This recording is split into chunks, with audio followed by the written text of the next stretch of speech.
ভাবসাব এইরকম যে ঐক্য করতে করতে হিন্দু বৌদ্ধ খ্রিস্টান ঐক্য পরিষদের সাথে ঐক্য করা শুরু করে দিচ্ছে।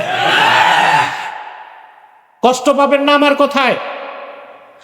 ইসলামের শত্রু, আল্লাহর শত্রু, রাসূলুল্লাহর শত্রু যারা, তাদের সাথে আমাদের আচরণ ভালো হইতে পারে, সহাবস্থান হতে পারে, অধিকার দিতে পারি, মানবিক সাহায্য করতে পারি, কিন্তু তাদের সাথে আমাদের বন্ধুত্বের কোনো চুক্তি সম্পর্ক হতে পারে না।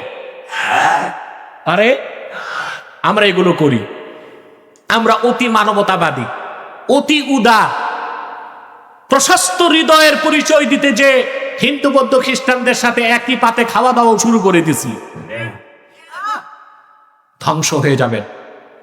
এটা মানবিকতা নয়, এটা হচ্ছে বেকুফি, এটা নির্বুদ্ধিতা।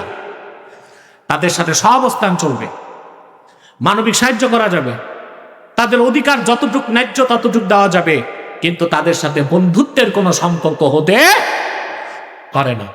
অতএব আপনি ঐক্য চান, সম্প্রীতি চান, বন্ধুত্ব চান, ভ্রাতৃত্ব চান, অবশ্যই তা হতে হবে ঈমান ও ইসলামের ভিত্তিতে। হাবলুল্লাহিল মাতিন, এই কোরআনকে আঁকড়ে ধরে, ঠিক কিনা বলে?